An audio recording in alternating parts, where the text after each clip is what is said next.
Weh, macam bina rem siap. Oh my god!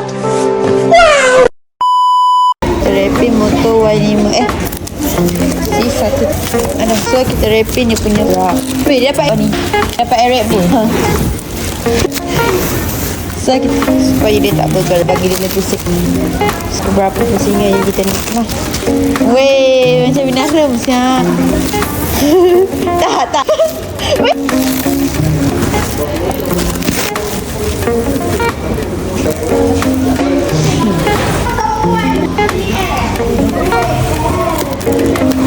Aduh, so kita rapin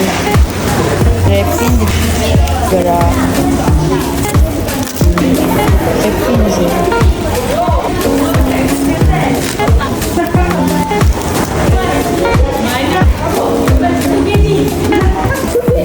Kita pusing kat motor ni, kita nak JB baru.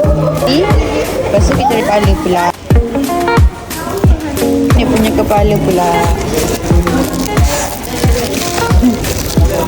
So yang ni yang kedua. Ni dah siap. So kalau korang berminat nak apply motor ni, korang boleh klik apply dekat bawah. Okay, bye bye.